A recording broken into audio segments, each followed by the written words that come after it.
What is up, everybody? Welcome into another episode of The Cut. I'm your host, Christian Williams, and I am here, as always, with Randy Hall. Randy, how are you, man?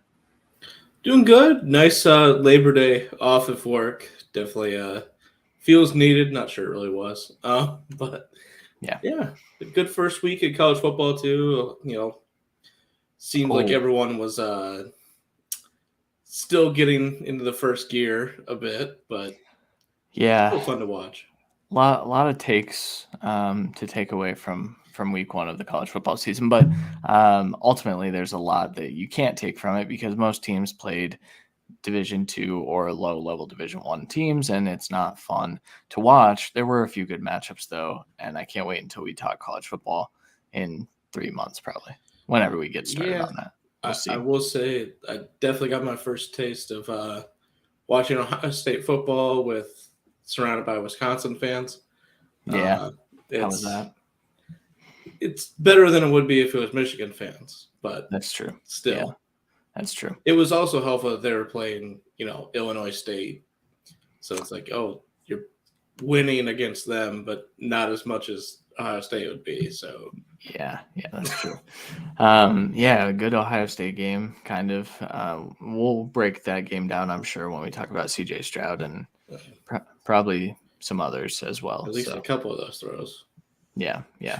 Um, all right, we are here to talk through week one of the NFL season, though. College football week one was last week, but NFL week one is this week, and it's very, very exciting. We have talked for many, many months without the opportunity to give game previews and talk through some of the weekly situations. I am very excited to get going. We are going to roll right into it because this year our format's a little different. In years past, we've done 2 episodes, one later in the week with just starts and sits. We're changing that format, and we'll kind of explain it when we get to the first player that we're recommending. We're not going to have normal starts and sits, and we also, with our show being on Mondays, we're going to be a little more hesitant on some other things as well. But we'll explain that as those arise as we talk through these games. Randy, you have a little note in here before we talk about Thursday night football. Would you like to hit on that? Well, and to add to it, just the two things to always remember. There's so many question marks going into this first week. Just start the studs. The Yep. players that you drafted in the first 6 rounds or so, we're not even questioning it. Just play them. Yep. We're not questioning between Herbert and Derek Carr who you need to play. Play Herbert and Yep. just be happy that both are going to score probably 20 points. It Yeah. just we're not questioning if we're playing Christian McCaffrey week one. None of this crazy stuff, and then obviously just throw out the always reminder the first week, the players that we're going to get to the first game here on Thursday night, make sure to put them in the actual positions and not the flex to give you a little bit more flexibility during the actual Sunday games. Yes. It's a good reminder to, fantasy players that might be new to the game. Those are two really good tips that we're kicking off with this week. Because we forget there are probably some new fantasy football players that have come across this show. And so it's a good reminder. All right, let's get into Thursday night football because we have, as always, a really good marquee matchup in week one. The Buffalo Bills are traveling out to LA to take on the Rams, and they're actually 2.5-point road favorites. The over-under in this game is set at 52.5, meaning you start everyone, correct, Randy? You're starting everyone? Yeah, I mean, you're probably not starting Tyler Higbee, I guess, but pretty much everyone. The Bills running backs is where there are some question marks there. Singletary, in theory, is a good flex option for you this week, but we still really don't know what's going to happen with kind of like a 3-person rotational setup there. And the Rams should still have a pretty good run defense as well. So a majority of those points will be coming through the air. And when you have Singletary and James Cook, the rookie, who are both good pass catchers, obviously James Cook being better, I kind of want to pause a bit. But other than that, like I'm starting Gabe Davis, I'm starting Diggs, obviously. I think there's even some pause of, playing McKenzie as a flex if you absolutely need it. with guys that we'll get into later with some injuries that you need to kind of wait on. And then, I mean, Akers playing, obviously, Robinson, Cup, just everyone out there. I don't think there's really a question mark besides Stafford's elbow, I guess. Yeah, but even then, I mean, it's tendonitis. He's gonna be able to fight through it, from everything we've been told, and it's gonna be a situation throughout the year. So I don't think it'll be a situation week one with all that adrenaline of getting your championship ring, I believe, that night as well. Um, Yeah. but either way, so you mentioned Isaiah McKenzie. I think that's a good place to start. We just said to start your studs. I think it's worth waiting on Isaiah McKenzie this week. I don't think unless you really went light on receivers, I don't think that there's a need to put him in your flex this week. So, and as of now, he's not in that studs category. He's in the flyer, a high upside category. Right. And we do know that Isaiah McKenzie is the starting slot receiver. They held him out of the last preseason game, so he should be rostered. So there is no waiver show this week, obviously, with it being week one. But if Isaiah McKenzie is available in leagues that you have drafted already, you might want to take a flyer, put him on your bench, because he's going to be a hot waiver name after week one. Depending on that matchup, though, I think there's a chance that he gets a little bit of Jalen Ramsey in this game just because of how they use Ramsey. They toss him in the slot a lot, man. I know he went back outside towards the end of last year. Not as much this year. Yeah. You got to remember they did end up trading back with getting back Troy Hill. You're right. To be in the slot. And he is still a very good slot corner, even if he was played a little bit less than last year. It wasn't as good, but it was still pretty good. And in fairness, the two outside corners are just better in Cleveland. So it's kind of hard to stand out. So I think there's a little bit of it's a better slot corner. He could get some Rams. I'm not, ruling that out. But when you have two good outside receivers, in the better of the receiving corners outside, I think you're probably going to try and island off Diggs and make, Gabe Davis and McKenzie beat you, which is smart. Which in reality means that Dawson Knox has 3 touchdowns. Right. Well, yeah, and I'm starting Dawson Knox up either way. I think the touchdown 100%. Potential is high. Do you think we hit the over in this, or do you think we always? I think back to even that. Yeah. Thursday's always the unders, but this is the opening game. I think we hit the over. I think both teams. I don't see both teams being under 30. And 30-27 is over this 30. This is basically 31 to 21, roughly, is the game here, which isn't going to happen. So not a chance. And 2 good defenses, but the offenses are ridiculous. The offensive firepower in this game is nasty. So, all right, let's move on. Unless you have any parting thoughts on that game. Just the Stafford thing. I feel like he wouldn't have participated in practice during training camp, really, if it was that big issue. I think it's an issue, but it's not a limiting factor. It's more of a potential worrying factor from a big hit than anything. And while the Bills do have an improved pass rush, I think you can kind of just let it go and just. I think it's going to take more of a freak injury for him to really do anything. And we've seen Stafford try and play with separated shoulders. So he's not going to come out of the game unless he literally can't throw the ball.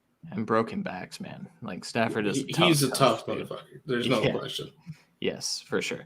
All right, let's get over to the main 1:00 slate on Sunday, which is now a noon o'clock slate for Randy over in Central Time. Congrats on that. But the first game that we have on the docket here is the Cleveland Browns heading down to Carolina to face off against Baker Mayfield and the Carolina Panthers. Panthers are 2.5-point home favorites here, and the over-under in this game is 41.5. No injuries of note other than the obvious Deshaun Watson suspension. So the Browns quarterback will be Jacoby Brissett.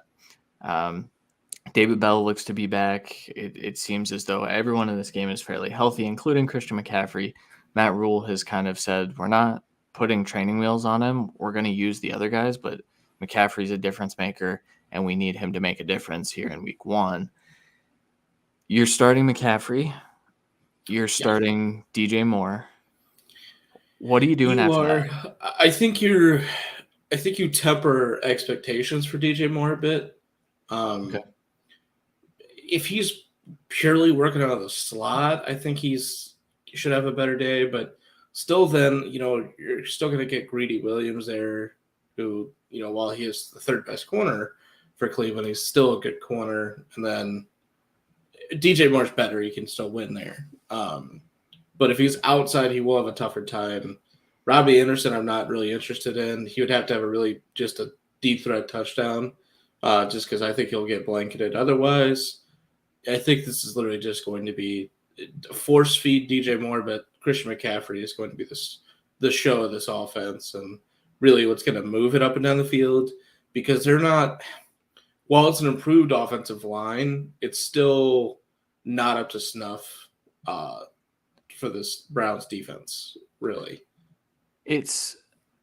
I agree on a pass protecting front. I do think that if the Browns have a weakness, it's at defensive tackle in that interior. And so while they're not gonna they can't give Christian McCaffrey inside handoffs the whole day. Like, that can't be their strategy.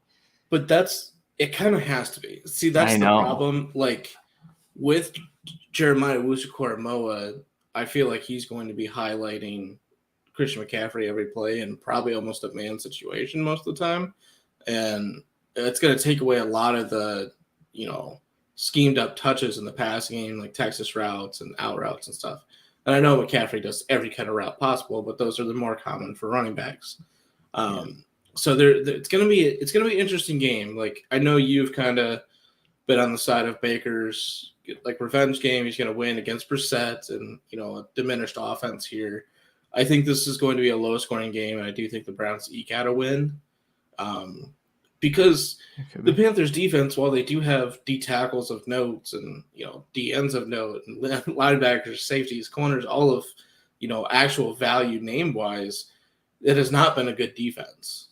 So unless they have a massive step-up, which I have not entirely seen here, I think the Browns' offensive line will be able to just literally dominate and move down the field. I think Njoku and Amari Cooper are well-established targets for this offense, and I think they can move the ball in the air quickly with Brissett, and that's what this offense is going to be built to do with a heavy running attack, which I think, unless there's some, step up from this Panthers defense that we haven't seen yet, I'm not worried about that. I think the Browns will definitely have to really lean into the wide zone-ness of their offensive scheme, because I think if they're trying to plug the ball down the middle behind a backup center, I just don't think that it's going to work. Ethan Pocic, I think, is the center right now. They cut a backup center last week, and then they cut Forbes this week. Yeah. So they must feel confident in their interior offensive line that they have, though. Yeah. But I do think moving off of Derek Brown in the middle there would be a smart go. I'm starting Chubb and Hunt here, too. Yes, I feel pretty confident that they are going to have a good game. I'm more confident. I'm more confident playing both of them than I am Amari Cooper and David Njoku, for what it's worth. Yeah, I agree. I think, too, I would play DJ Moore pretty confidently, because I do think the targets are going to be there.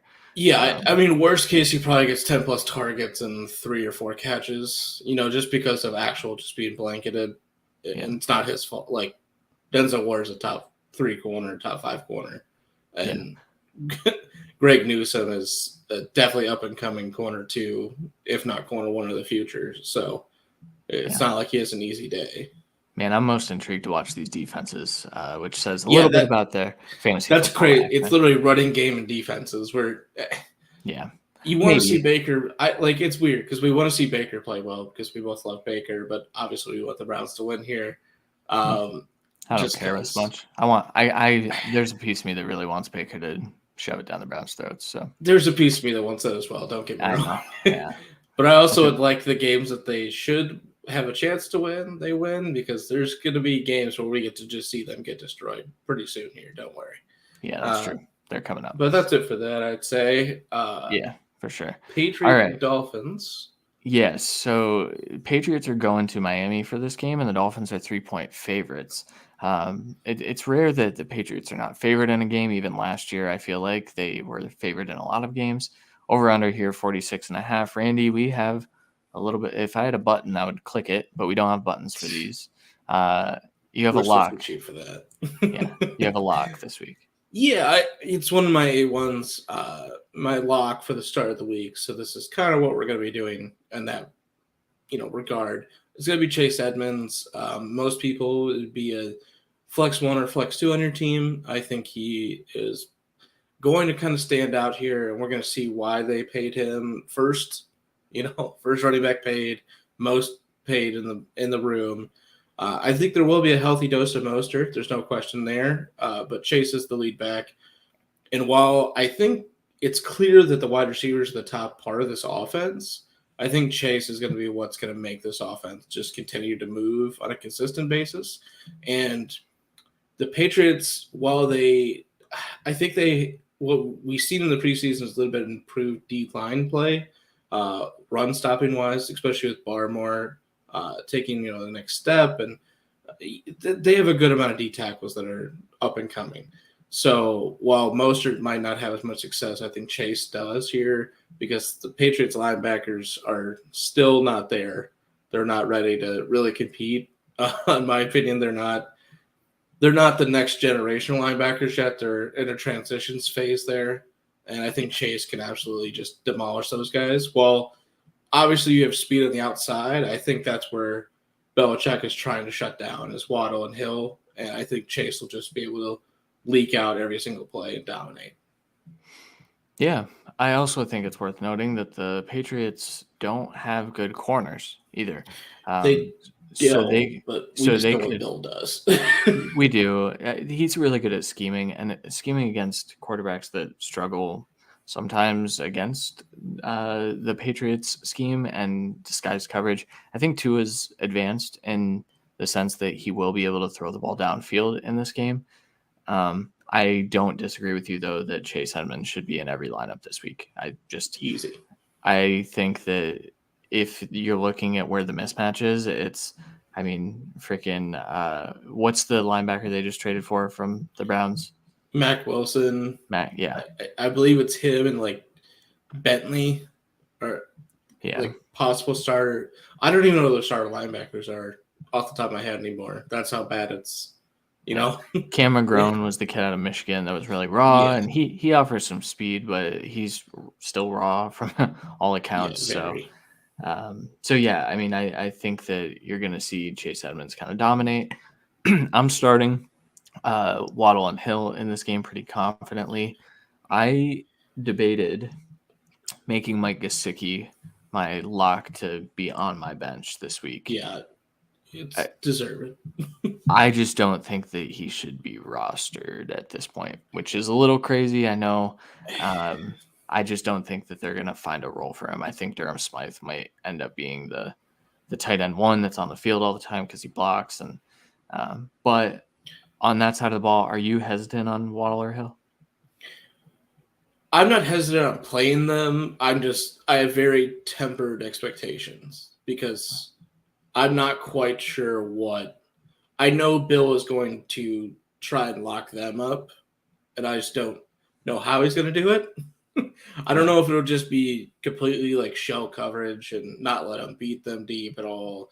So all of the passes are going to be 5 to 10 yards. And then you got to hope they break away, which they're very capable of doing. But even in that regard, I think both Hill and Waddle can each come out of this game with at least 5 to 7 catches and be easy, good plays for the week. Maybe not winning your week, but they're not losing you the week either. Yeah. On the other side of the ball, Damian Harris, Ramondre Stevenson. Are you playing both this week? Or are you sitting both and kind of waiting it out? Where they're being drafted, I think there's a chance you could just wait on them, depending on your makeup or your team. But they're going to be running the ball, and the Dolphins, while they do have Jerome Baker and some good linebacker play, Christian Wilkins is good, but they're really not like a great run defense. And in reality, they really just have a good secondary, and then Baker.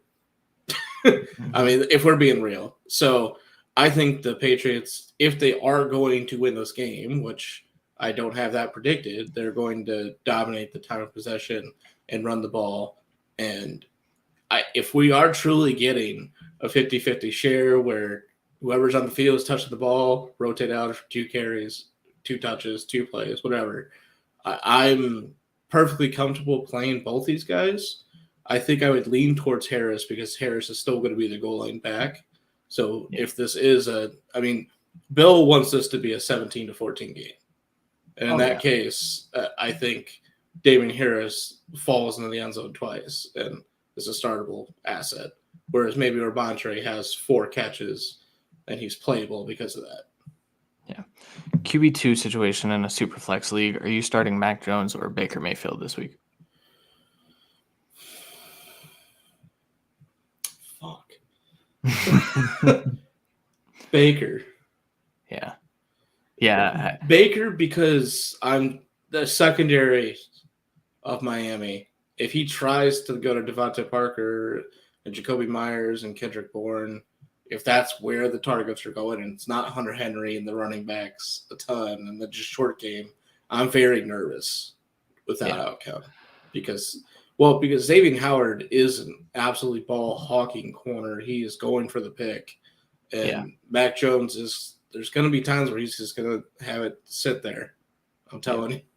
Yeah, I'm concerned about Mac Jones season long, and I think we're going to see a little bit of that come to fruition in this game. So makes sense. Are you betting the under on 46.5? And are you surprised that this over-under is higher than the Browns-Panthers over-under? No, because we're viewing the Patriots can score 20-plus just running the ball. That's fair. But that's in theory. There's a lot of offensive line changes for them as well. And we are assuming this Dolphins offense will be explosive. It's just, we'll see how it goes. So I think that's more of why it's a bigger over-under. But I would have it kind of the same lines to where I'd be shocked if both teams break the 20-point barrier. Yeah, that's fair. I get that. I'd bet the under on this game as well. Let's move on to the next game. Any parting thoughts? Are you starting Hunter Henry this week, or are you just not touching that either? I think I'd be comfortable starting Hunter. It's just, I feel like you have better options. Yeah. I don't have Hunter Henry most places, which I think is a little bit of an oversight, but also there's other guys that I was trying to target in that area. If I didn't have a tight end already, I was just waiting past then because I don't think he was enough of an asset as like the tight end 15, 16 off the board for me to care. Yeah, for sure. I probably wouldn't start him this week. I just kind of hold off, assuming that the running backs do get the work at the goal line. All right, next game, 49ers heading to Chicago, 7-point favorites on the road here, over under a 41.5. This is a matchup of 2 top 11 picks in the 2021 NFL draft with Trey Lance and Justin Fields now confirmed to be starting. And I'll just get it out of the way. My lock start of this week is Justin Fields. I think there's a little bit of a narrative to go with here as well. There's a lot of narrative with Justin Fields. There are a lot of people who have written, pieces about the Bears and our offensive line. And then that girl on Twitter who she asked him to take a picture with him and then used it to create a caption that bashed his offensive line. Justin Fields notes that stuff. And so on top of all that, the 49ers passed on Justin Fields in that draft, and he knows that.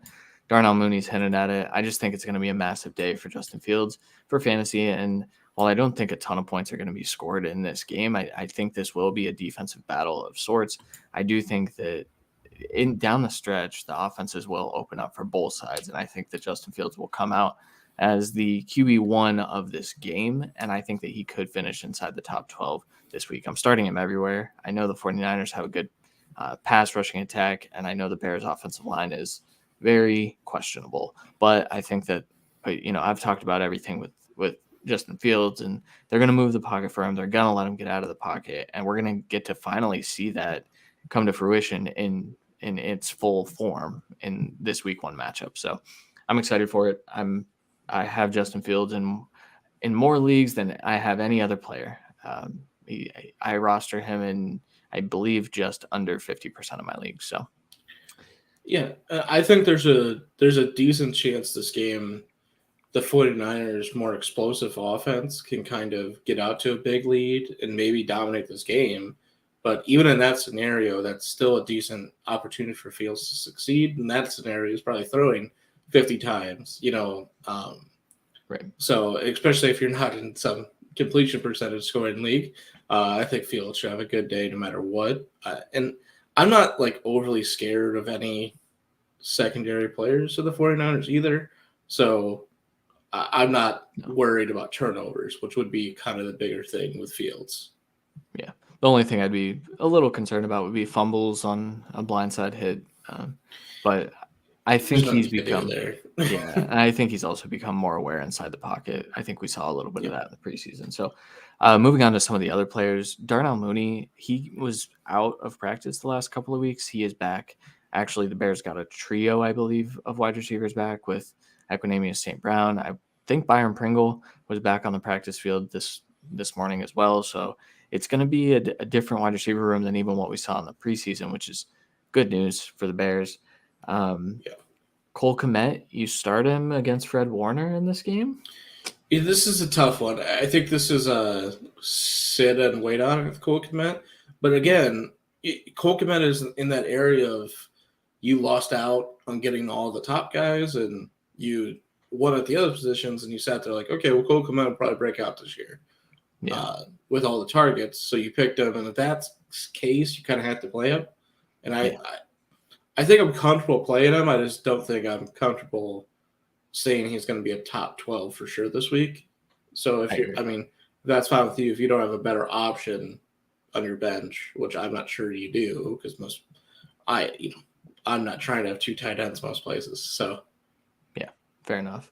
I'm starting Mooney without question in this game. Yep. I think he's going to get 10 to 12 targets minimum because they don't have anyone else to throw to. David Montgomery, I think I'm starting because I think that Justin Fields will also start to hit his checkdowns a little bit better this year, and I think they're going to use Montgomery in the passing game a lot more than Khalil Herbert or Tristan Ebner.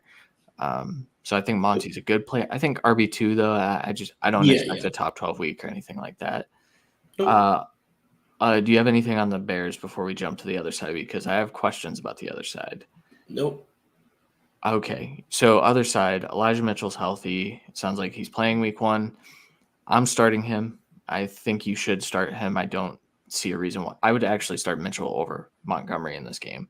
That would be it'd be close. High-end RB2 plays, I think, this week. Where I have questions, you're starting Debo. You have to start Kittle because of where you drafted him. I think both of those guys could have a big game. My big question is Brandon Ayuk.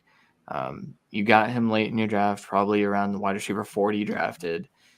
Are you tossing him into a flex position this week with that Bears secondary? I'm looking at other options. I think it's the best way to describe that. So the other thing you got to remember is with Debo, he is more of a pure slot and move piece. Whereas Ayuk is definitely, he could play in the slot, but he's going to play outside for the most part. And that means you get Jalen Johnson, who is the best corner on this team. You get more safety attention with Brisker, I want to say. Yes. Yeah. Sorry, there's like 5 safeties. And obviously Kyler Gordon on the other side. So even if he goes to the other side, and they're not shadowing him with Jalen Johnson, it's still not an easy matchup. And while I think Ayuk is good, I think you're going to be looking for maybe one of those shoot plays for really to be a top-end flex this week, which is very possible against this team in a play-action situation. But in the past, we've seen the play-action focus more on Kittle, and I think we'll get back to that with him healthy to start the year. Yeah, this 49ers offense is the main thing I want to see in this game outside of course, Justin Fields. But I'm intrigued to see what it looks like with Lance. in the preseason, it looked exactly like the Jimmy Garoppolo offense, which isn't really ideal. I don't think that's the full plan.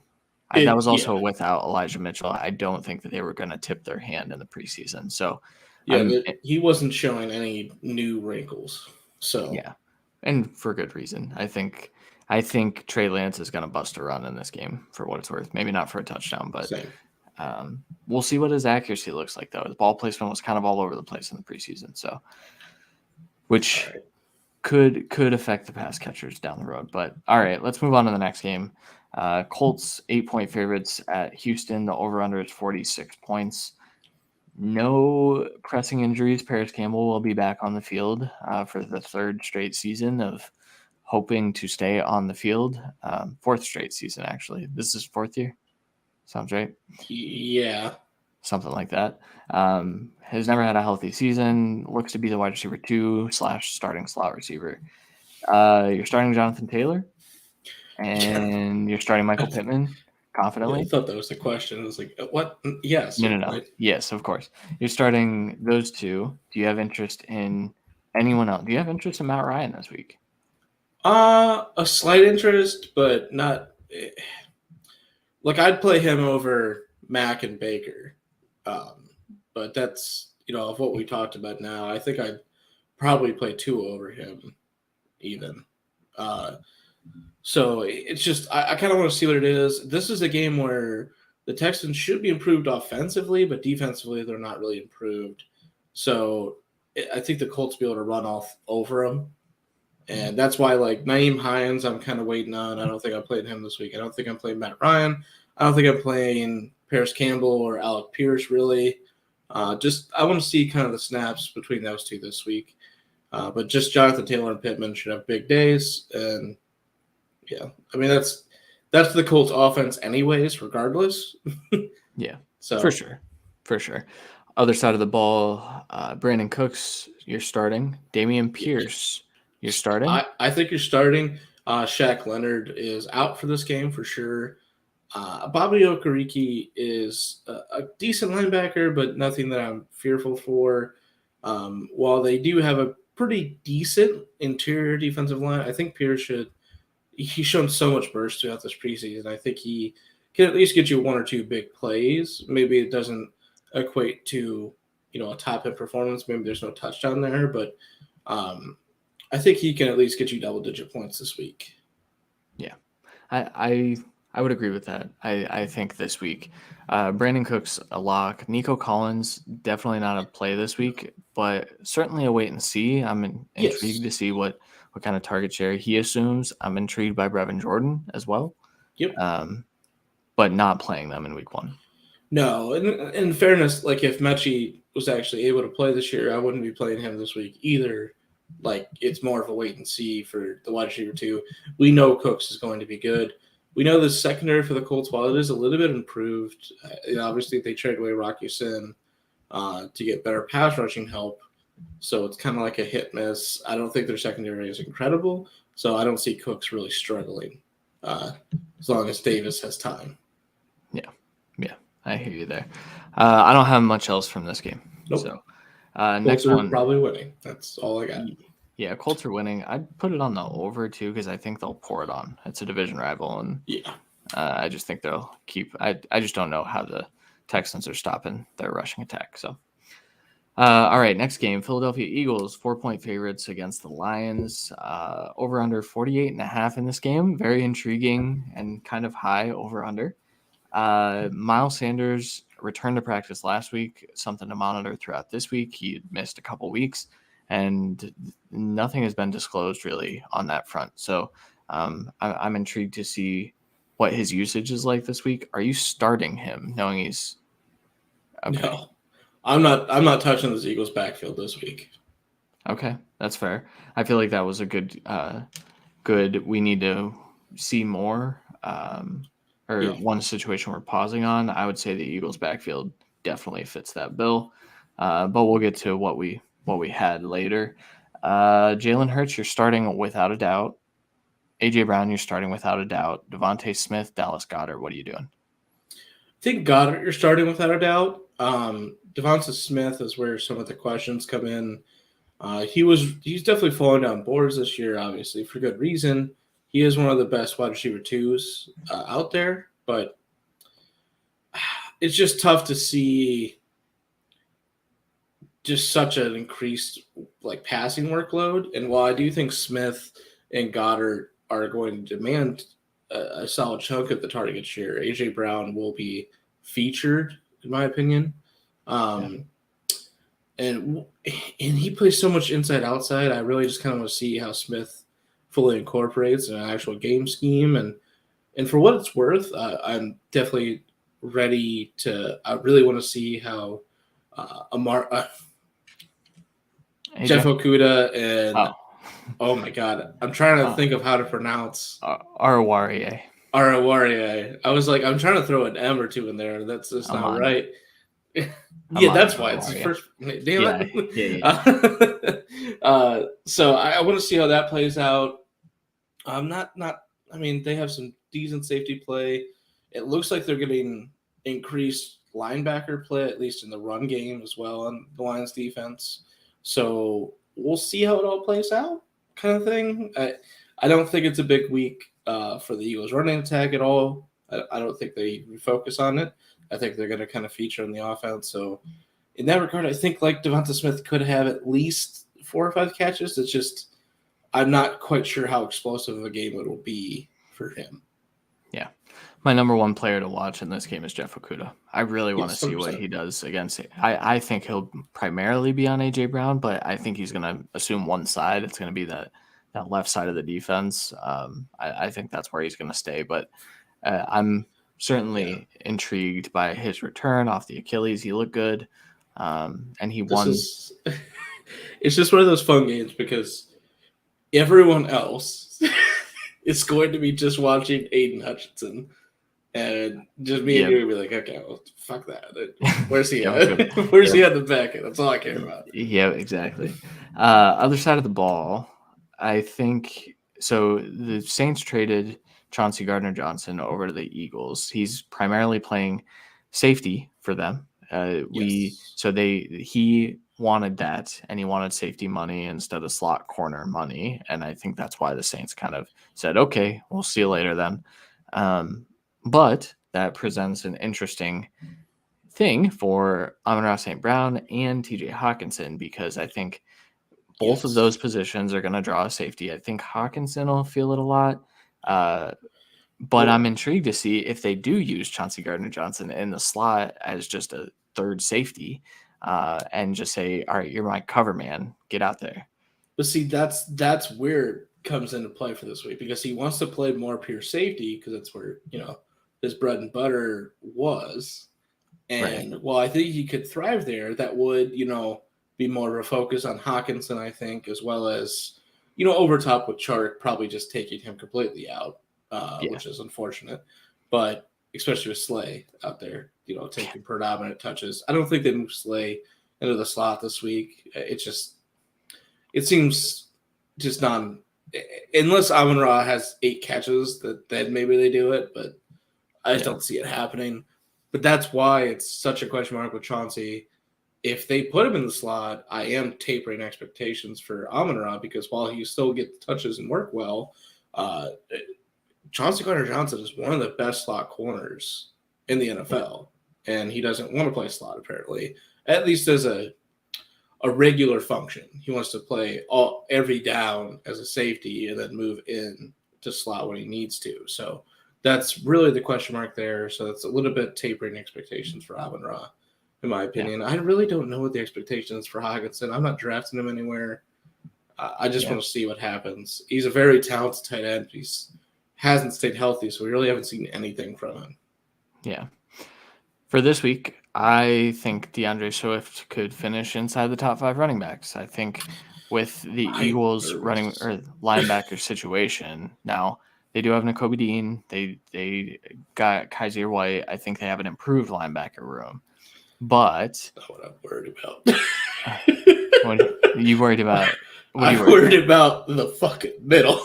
I'm worried about Fletcher Cox, Hargrave, Jordan Davis murdering, not letting the ball go past that part in the middle of the Yeah, field. but I think they're going to use Jamal mostly on the inside. I don't think he's a good play. DeAndre Swift is not a super efficient runner between the tackles. He does his best work in space. He's And not so an efficient power runner. right. He's so in what we've seen, from them and what we've seen through like Hard Knocks, it looks like they're really trying to focus on cutbacks and just pure wide zone cutback Yeah. inside kind of thing, and that's where Swift can thrive. But I just don't see a lot of cutbacks this week, so Yeah. I think he's obviously a start. Like you're not sitting DeAndre Swift, even if it's No. the best. Like when it's the top running backs, even a couple of years ago against the Bucks, where you're like, well, there's no point. Every year against the Bucks, I guess I should say, they're not going to run that much, but you're still like, okay, well, they still could have 60 yards and a touchdown. I'm playing Right. them, so it's kind of the same thing here. And Swift is definitely the receiving back of that group by far, so I think he does get some work there. That's where he'll thrive, because Nakobe Dean is really good, but I don't think he shuts out DeAndre Swift by any means. Yeah. Don't start DJ Chark this week. I think Randy made a pretty good case about Slay and CGJ over the top. So he is and Tracy Walker, I believe too, is the right safety. I think that's the right team. maybe. It's I think he's on the Lions. Yeah, it's hard to remember everyone. But yeah, it's just they have a improved secondary. I'm thinking of the other way around. It's flipped. But they do. They also have. So if they line Chark up on the other side, they have Avonte Maddox, who was really good. Yes. Who was slot. Yeah. It's going to be if Jared Goff takes a step forward, maybe he's hitting his backside dig, and maybe that's Josh Reynolds this week. Khalif Raymond. I don't even really know. It seems like from everything we've seen is he's working well with Chark, but like it's mainly deep. So it's like Amon-Ra is the guy, and then it's Reynolds and Raymond just getting chunk plays here and there. I'm very curious to see how this Lions offense operates against this Eagles defense, which is much improved, which is kind of saying something because it wasn't a terrible defense, but it's definitely much improved. Yeah. Since the Chauncey Gardner-Johnson acquisition, I think the Eagles are going to win the NFC East as well. That's my new prediction. It is. I mean, I had them and the Cowboys like one game away from each other. So yeah, I did. And that was before the Tyron Smith injury. So yeah, there's a lot that has swung their way. All right, next game, Jags going to the Commanders. Commanders are 3-point home favorites against the Jaguars. Yeah, Jaguars were dog shit last year. I understand. So are the Commanders, and they got a worse quarterback, I think. No, they got a better quarterback. Barely. Will it matter? No, but they got a better quarterback. 44-point over-under in this one. I'm hitting the under, I think. I do want to mention my lock of a guy I am absolutely not starting this week, a guy who I feel pretty confidently will be a good player in fantasy football this year, James Robinson. He is reportedly playing in week 1. He will be the starting running back for the Jaguars. Do not start him this week. I just temper that expectation. The Commanders do have a good defensive line. Whether they get that type of play out of them is to be seen, but that is all I want to say here. Gibson, start him. Start Terry McLaurin. I don't think you start Jahan Dotson. I think you wait on it, but I think you can expect him to have maybe 15 points on your bench, and you're cool with that. I think that's the same thing with J.D. McKissic as well. For sure. Yeah. The running backs for the Commanders, it's tough. Gibson, again, was the most talented, and it seems like he's just not favored here. And it also seems like they want to use him all over the field as well. So it's kind of hit or miss with the reports there. But I think you have to play him. And it's possible you got him at a value now because of the unfortunate news with Brian Robinson and us not having any idea when he would be back. I mean, obviously it's the earliest week 5 because he's on the IR, but like even then we have no frame of reference for this type of thing, so there's no like time frame in our heads, unfortunately. Plaxico Burress. He was going to jail. He didn't Yeah, play. I know. That's It's the and he only shot situation I can himself, remember. so he was Yeah, just dumb. not There's the ideal. difference. Yeah. Okay, other Christian Kirk and Travis Etienne, I'm starting them in this game. Yes. Comfortably. Like I'm comfortably putting Christian Kirk in my flex or wide receiver 3 Yes. spot and knowing I that think the PPR points are going to be there. I think ETN the same thing. Well, I think Robinson does play a good part in this game, but I think he's not going to be used. I think he's going to start off the year as a rotational back and the power back, while his ETN will be more of a focus while they try and open up this offense at all. Yeah, at all. At all is a good way to say it. I'm intrigued by Zay Jones. I think he could get deep for one, but I'm not playing him. He's definitely a DFS consideration. Yes. I think I messed that up. All right, next game. I don't want to talk about that one anymore. Baltimore Ravens, 7-point favorites going to New York to face off against the Jets. New Jersey actually is where they're going. Yeah, they're New Jersey. Oh, I know. Over under 44.5. Injuries, Randy. So just to start, my lock on the sit of the week. No, it wasn't sit. Wait, my lock on the weight on the player is J.K. Dobbins. Injury in there. I mean, he's playing. He's listed as healthy, whether it's banged up or not. He's a little healthy. So I'm just not. I'm willing to just purely wait on him. If you put him in your flex, I think that's entirely right. Or if you don't have a high volume of running backs and you need to play him, I think you're perfectly fine. But from everything we've seen, is they are going to be very, very slow on J.K. Dobbins with Gus Edwards already on the IR and just not playing. It's going to be the Mike Davis show, and I think we're going to get a lot of that week one because they're going to dominate the Jets. There's just no question. I think we're going to get a ton of Lamar running. I think we're going to get a lot of quick passes to Bateman and Andrews, and I think Mike Davis is going to be a bowling ball bruising guy.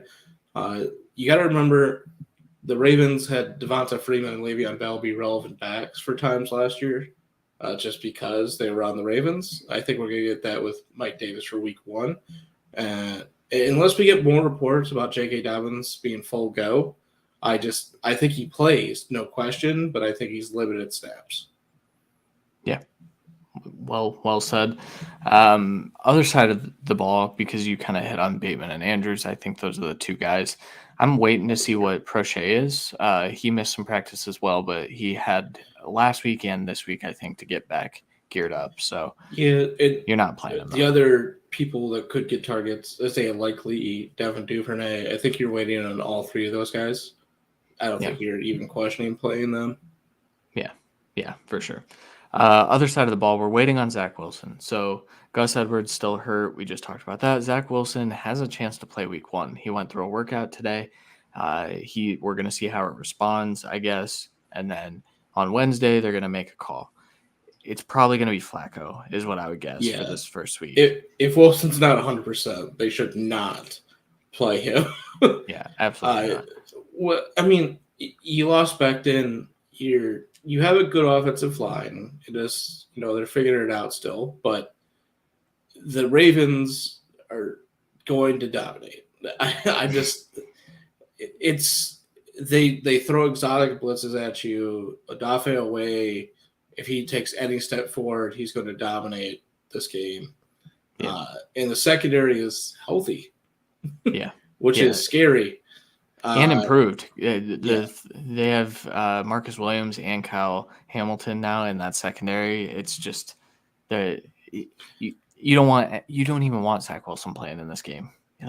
No, I would argue Flacco has a better shot with just where Zach Wilson's development is, especially with exotic defensive looks. I think Flacco is your best chance to score points, not even to win. This is the Ravens are 1-0 already. That might be saying something about Zach Wilson, unfortunately. Well, he's still a year two guy, Yeah, he is. You'd like it if he had the ability to. I don't know. Maybe we'll see. Well, Maybe I'm he'll not play saying week he one. can't read a defense, but like, Oh, I am. I don't know. I I was still don't trying know to if he be can. nice. I don't know if he can. He's a fun guy, Yeah. People Yes. like him. So Are you starting Brees Hall in this game? I think just because where you try, I think him and JK kind of fall in the same category of like, obviously with JK, if he's if they're saying he's playing, he's full go, you're probably playing him, and then but with it's just like it's not going to be an easy running game for Brees Hall, and so far it's definitely more of a 50-50 split with him and Michael Carter. Yeah.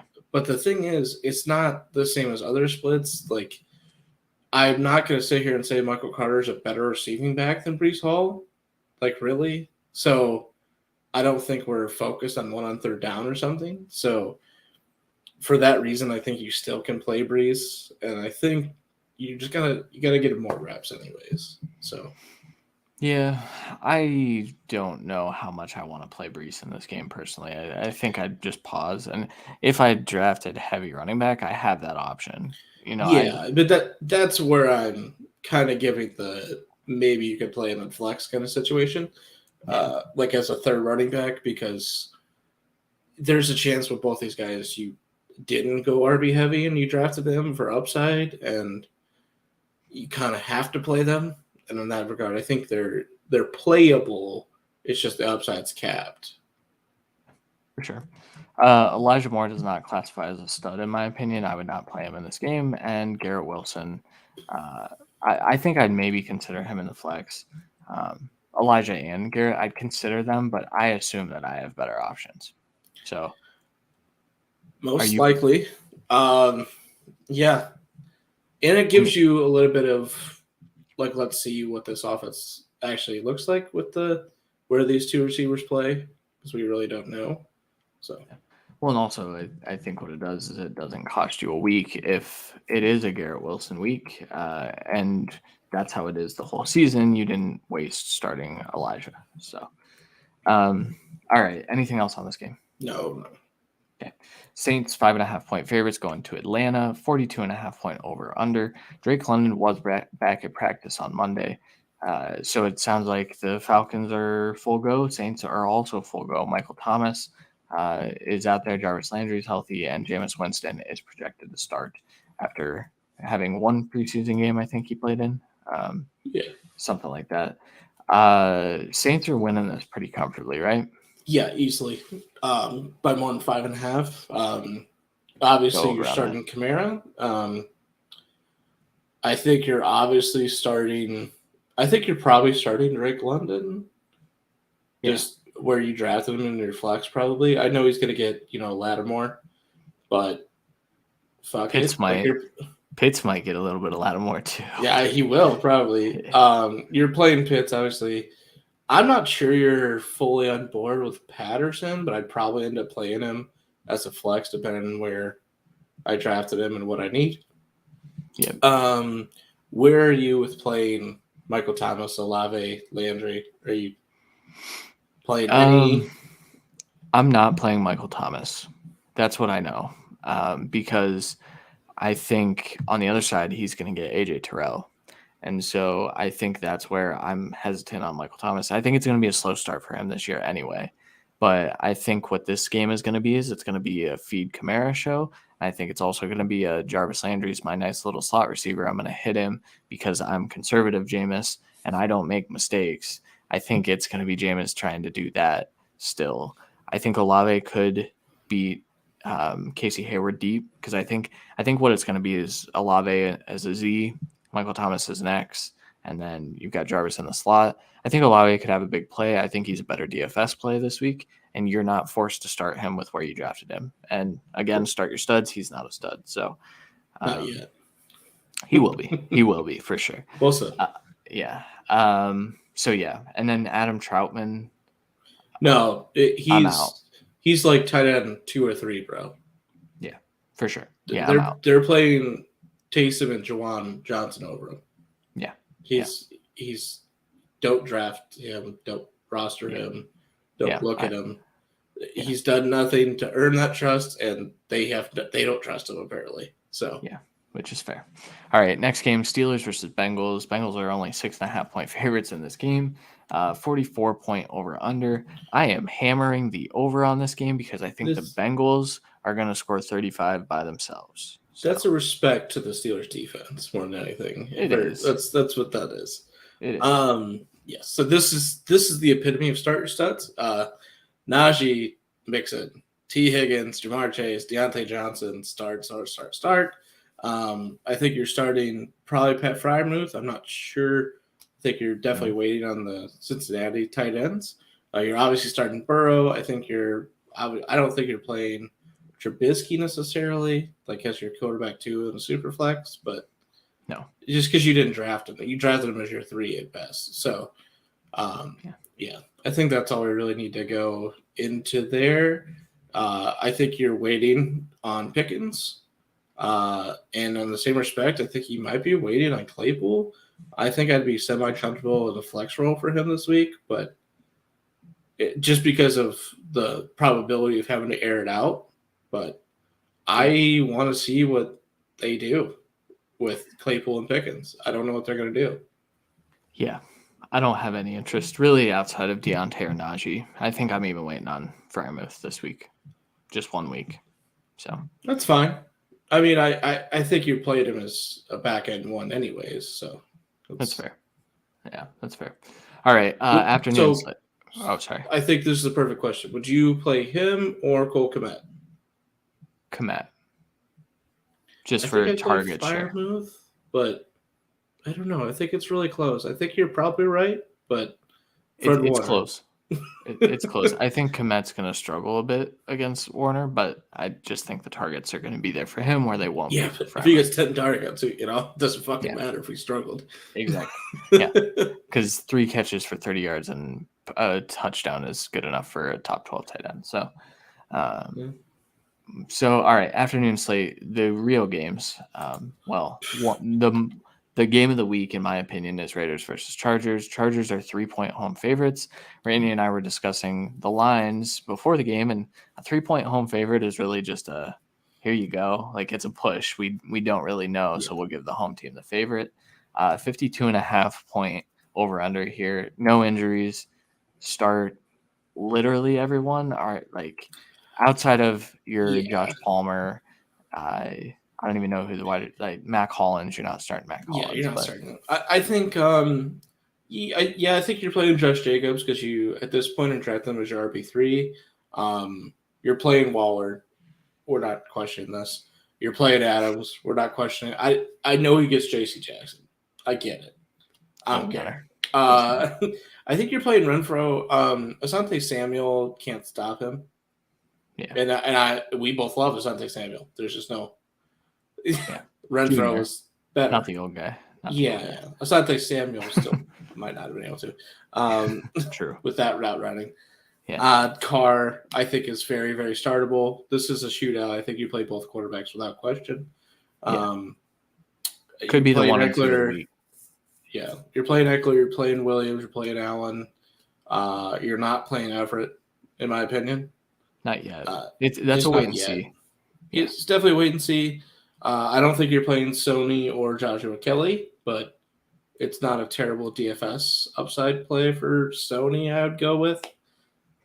Yeah, you'd think. It might take him a week. So it might be Kelly this first week. I don't think you play either. This is going to be a fun game. The only thing that could make it not fun is the Raiders' offensive line. Yeah, which I saw a tweet the other day. Can you name the Raiders' starting offensive line without Google? And my answer to that was no. And my answer to those questions is normally yes. So that's how you know it's in pretty bad shape. So it's okay. It'll be all right. I think this is still going to be a shootout. Derek Carr thrives under pressure. He does. I mean. And this is, return game again for Khalil Mack. And this is going to be fun. This is going to be fun. It will be. That's what I have to say. Start everyone. I'm intrigued by Josh Palmer. Also, I just want to see his I'm snap share in, this week. I'm intrigued, but the Raiders secondary is better than people give it credit for.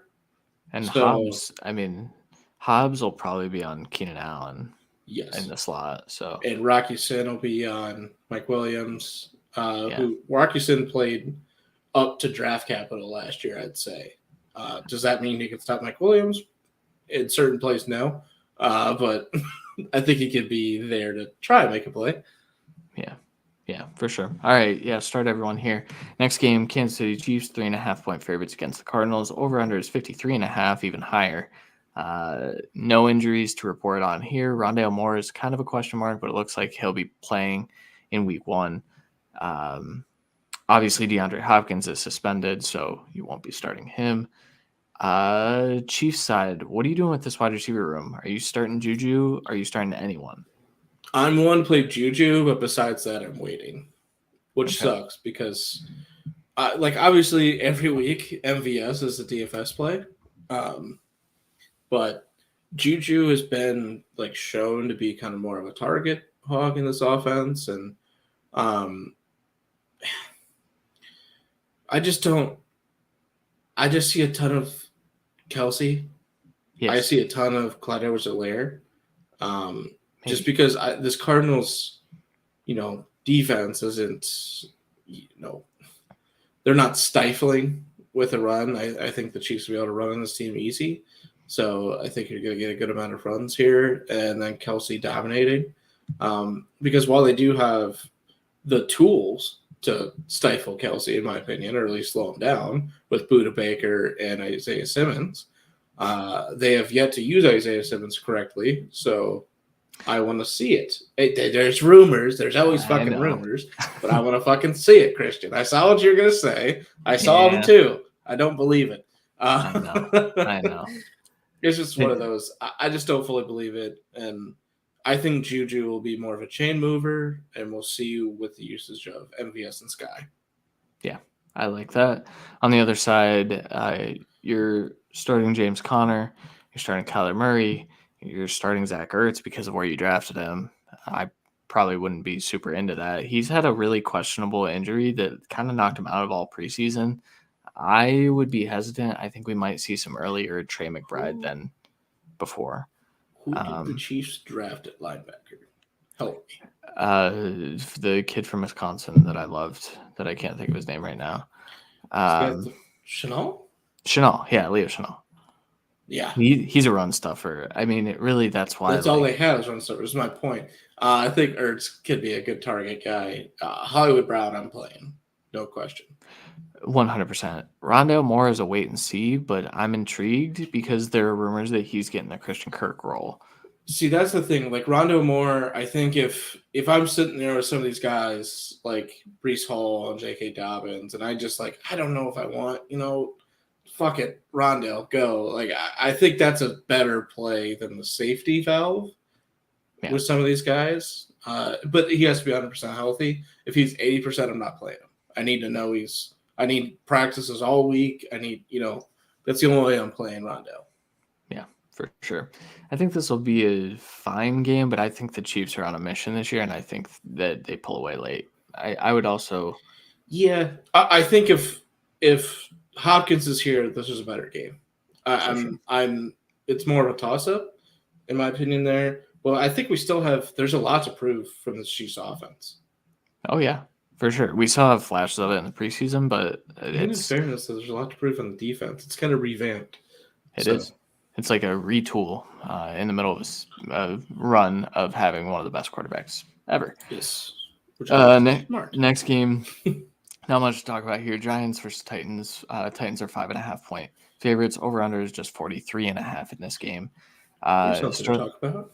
Yeah. So really quickly, Sterling Shepard is good to go, and so we kind of picked a hit pause on a position group or something that we're hitting pause on this week. We've talked about a few of them, but the Giants wide receivers are the first one that I just really need to see what the share looks like, because they've got Yeah. we've talked about it all offseason, but the way they've constructed this receiver room is strange. So So I just don't think that I would be interested in playing any of them this week.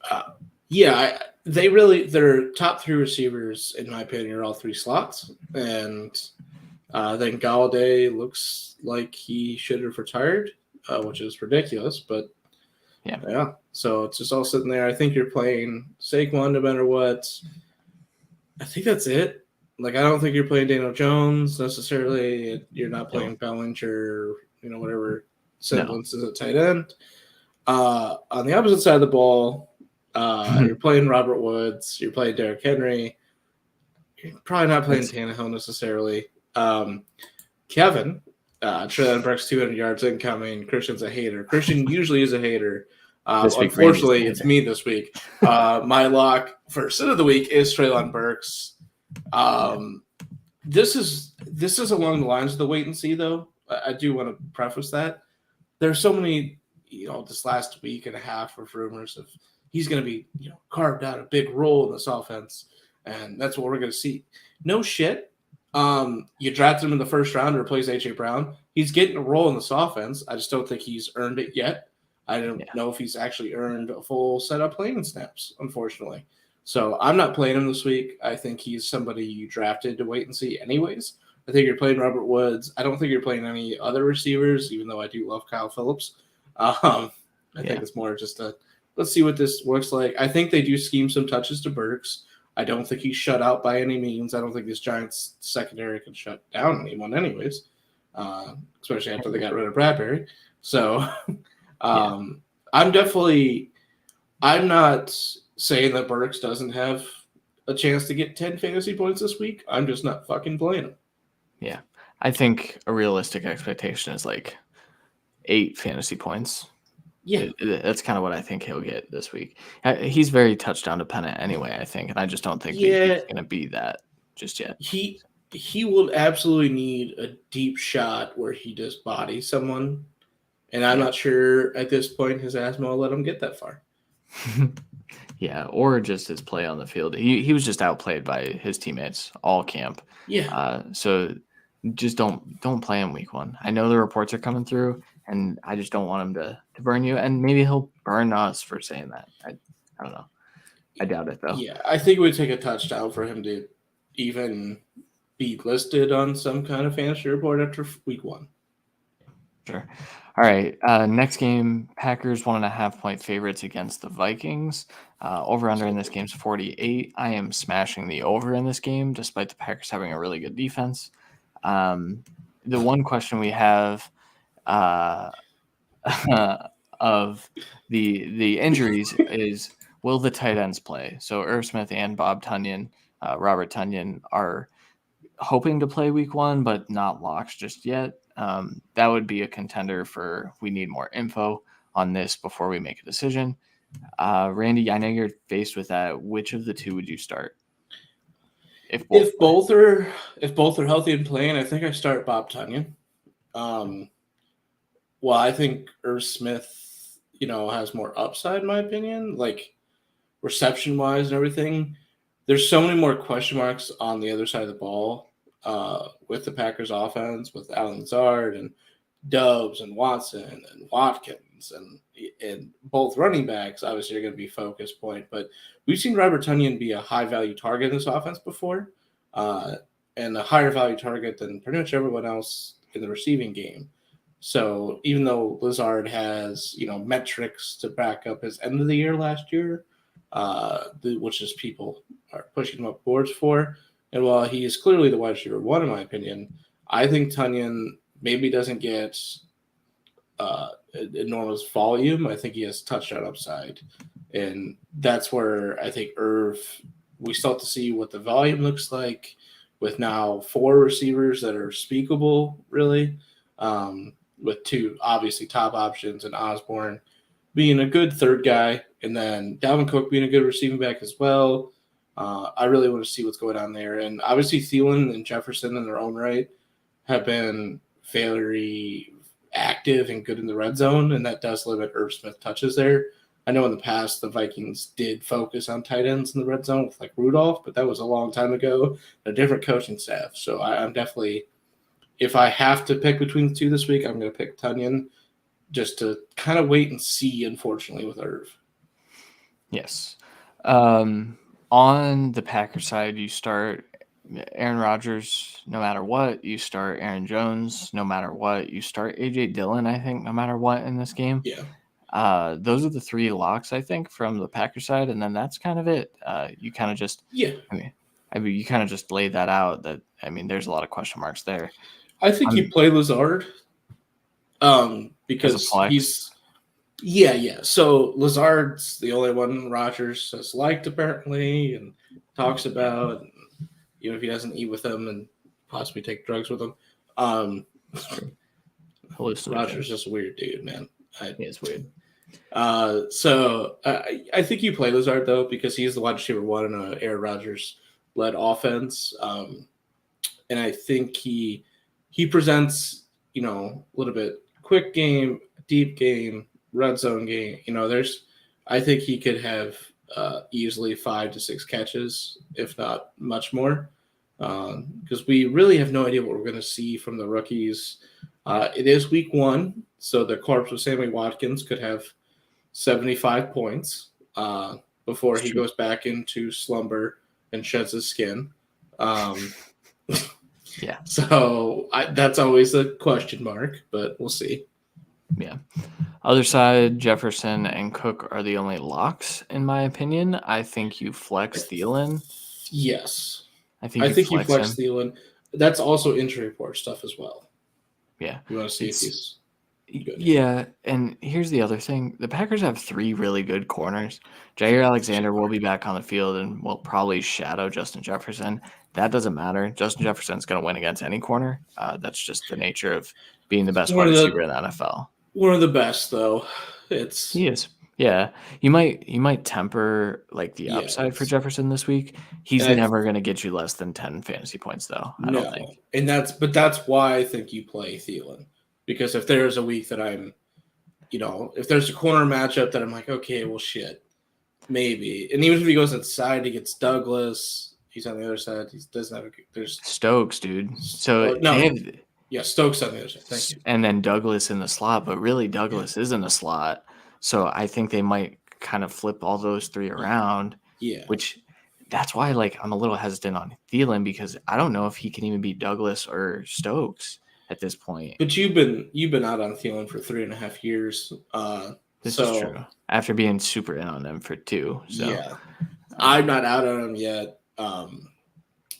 I don't think you play Osborne at all. I don't think you're obviously not playing Rager. No, you don't roster Rager. If you are, drop him. Because he's a wide receiver. I would rather play Irv than Osborne. Okay. But it's close. I would not. I would play Osborne before. But either way, I shouldn't be in a position where I have to start Osborne in week 1 unless there are 10 injuries this week. So, all right. Sunday Night Football. Bucks 1.5 point favorites against the Cowboys. Over under is 50. Injuries on the Cowboys side have been pretty bad. We talked about Tyron Smith. Michael Gallup is not playing week 1. His status changed to out today.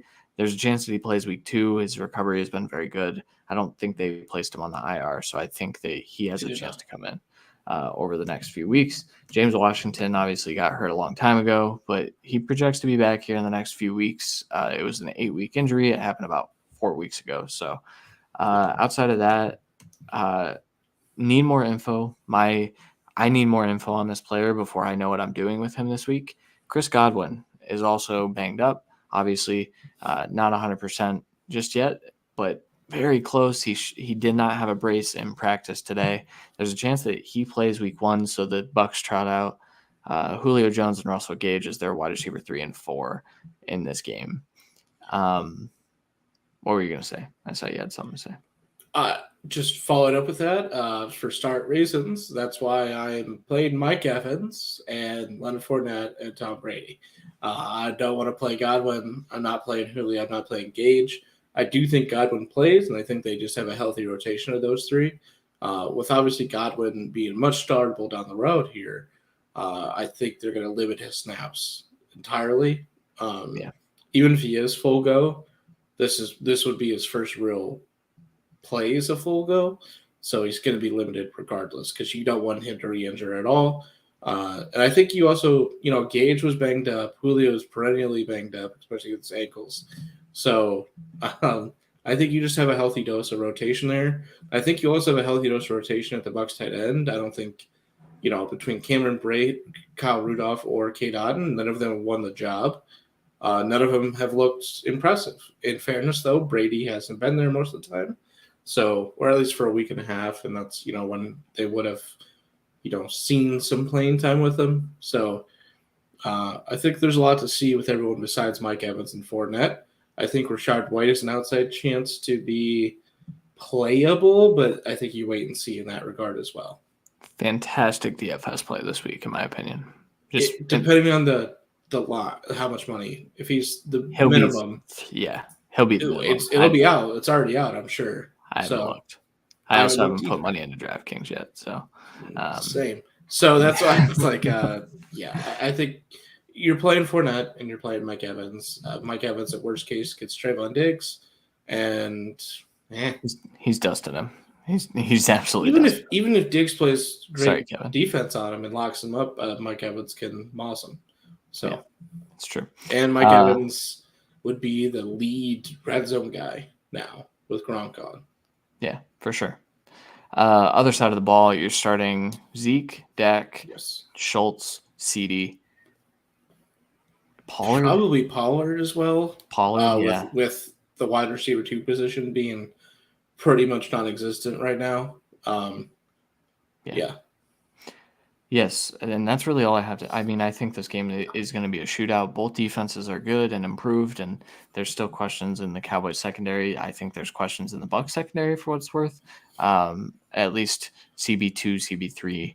I think that there's a chance that maybe Pollard is able to eat. Maybe CD lines up primarily in the slot despite being the wide receiver 1, and he still feasts. CD's getting peppered with targets, so is Schultz. I don't have concern about those two players. The only thing with Zeke and Pollard is this still is, the Bucs rush defense. So while they're going to get targeted and they're going to get carries, maybe temper like the 100+ yards for Zeke. I don't think that's going to happen necessarily. Yeah. I think he'll get a touchdown, though, in this game. Probably. That's kind of where I would assume he's hit, a third at best or a third at worst if his points come from. For sure. All right. Monday Night Football is the matchup that everyone will be talking about. Russ is already getting to play the Seattle Seahawks. Broncos are only not 6.5 a 1 o'clock game, bro. I know. Like you're telling me we can't have Packers Vikings Sunday night and Bucs Cowboys Monday night. You're killing me. I know, it sucks, but hey, Russ has returned home. Broncos are 6.5 point road favorites, which seems like a lot. Also doesn't seem like a lot for how we feel the two teams are. How you feel the two teams are. How I feel is different. So 43 point over under in this game. Injuries. Ken Walker, his status is very up in the air, which makes it seem like he won't play a lot. Doubtful is what I would put it at right now. Those designations will come out the next day or so, but it's worth monitoring because I think Rashad Penny is an easy start this week as your RB2, RB3. You drafted him as your RB3, hopefully, but if you have to play him, I would feel very confident in it. If the Broncos have one weakness, it's on that interior of their defensive line. I think that the Seahawks will be able to run the football in this game for what it's worth. Same. You starting DK, you starting Lockett? I don't think I'll start DK. Or you probably have to play DK in the flex where you drafted him, which sucks. Because he's getting draft him. He's getting Surtain. Yeah. And he's getting. I think Surtain's good enough to stop anything short. It's Geno Smith, so it's all it's going to happen. And I mean, if it's a deep threat, DK can beat anyone. Plain and simple. But we'll see how that goes. Lockett, I think he has a good chance of getting open. I think he'll be the main outlet this week, pass heavy. So I think he's definitely playable. I'm not confident playing Noah Fant.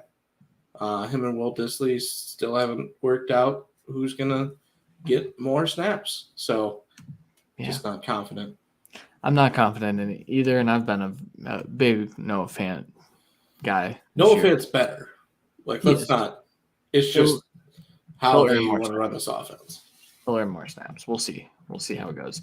Other side of the ball, Javonte, Melvin Gordon, Jerry Jeudy, Cortland Sutton, Russell Wilson,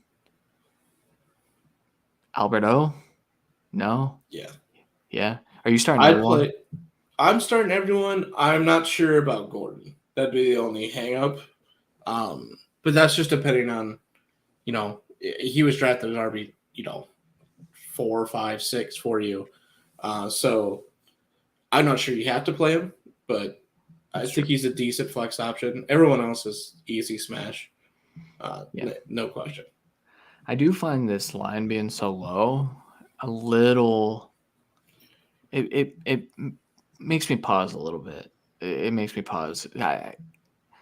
There's a chance that Alberto is not a startable asset this week. I don't think I would start him. Yeah, there's a very good chance. I think but he was always a back end one anyways. It's just with Dolchich on the IR, there's no real competition for snaps there. And he's also been a little banged up. So it's just, I don't think he has an explosive game by any means. Like, I don't think he's tight end top 5 this week, but I think he's playable. Tight ends are weird. All right, that will do it for our week 1 preview. That was the Monday Night Football game. It is an exciting week of football. A lot of really good games. Also a lot of snoozers. So if you want to take a nap, I think there are a few games. Hey, that's why God invented Red Zone, right? Exactly. That 1 o'clock slot is going to need it. Even as Browns fans, I'm going to probably be watching Red Zone. I will be as well. Although I think I'll definitely watch Baker's first drive just to see how it's going to go. I have 2 TVs, so we'll figure it out. Yeah, that's true. All right, man. Is there anything else you wanted to add before we get out of here? No, I don't think so. I don't think there's really like huge games for college football. I know Bama versus Texas. I'm not quite sure how that'll look. I do want to get a good look at this Texas offense against an actual team. But I think it's going to be pretty tough for Quinn Ewers, man.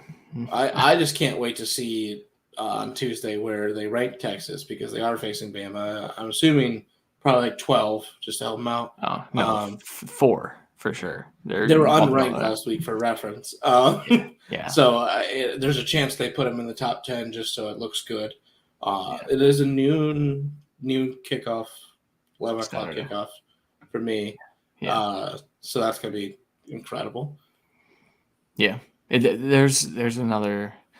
So the Kentucky-Florida matchup this week is Will Levis versus Anthony Richardson. I just want to watch the quarterbacks. That's all I care about. It seems more fun for us, I think, but it could be a really good game. It could be. That was about it. There wasn't like huge games in college landscape this week. Yeah. That's usually how it goes. Week 1, there's a couple, and then week 2 and 3, it's usually all right. Well, back to playing nobody, and then conference play shortly after that. Yeah. So we'll see how it goes. But yeah, NFL football. Thursday's going to be a blast. I'm going to miss part of the first half, depending on how this. I have training flag football officials. I'll be doing that 6 next to 8 week. my time. So fun. Yeah, that sucks. Well, I'm hoping that 8:20 start time for Thursday Night Football starts at about 8:50, so I don't miss anything. But we'll see. Yeah, we will see.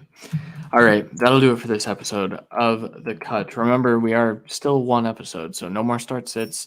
If you just skipped to the end to listen to this and you missed kind of what we talked about, different format this year, I think it's going to be beneficial. I think we're going to go through every game each week, and this will be closer to an hour and a half episode. It's just kind of what I'm thinking. For the most part, I could speak for. I think I could speak for both of us. We get plenty of DMs, tweets, texts about start sits, so just continually do that. We answer. I mean, we got a ton last year on Saturday start sit questions each Sunday. So I think it's more beneficial to do that, in my opinion, than to have a full hour start set episode where we're kind of, trying to find flex guys that we're pushing to be top ends of the week because, we already know. And we're going to still talk about those guys, obviously. But I do like this format better. And we're both trying to run pretty massive leagues this fall, if we're being honest. Yeah. So it's beneficial for us to try and stick to the one episode. Yeah. So we'll see. And also, I think hopefully you guys find you get more value from this, because before we weren't highlighting every game, and I think this will give you a more clear picture of what to do with your fantasy lineups. Yeah, and I think the Monday episodes were more of a over recapping in the old format when it didn't need to be. And, starting next week, we're gonna have to talk about waiver wire in this as well. So there is going to be some cut down on the list of talk for each game necessarily, but we're going to cover all the fantasy relevant people, and we start them as always. For sure. All right. That will do it. We will be back next Monday. Good luck in your week 1 fantasy matchups. Go get some dubs. Hopefully we're able to help you out. And like Randy said, if you guys have start sit questions, feel free to mention us on Twitter at @CWilliamsNFL or at our Hall NFL. You can DM us, whatever you want to do. We will be there to help.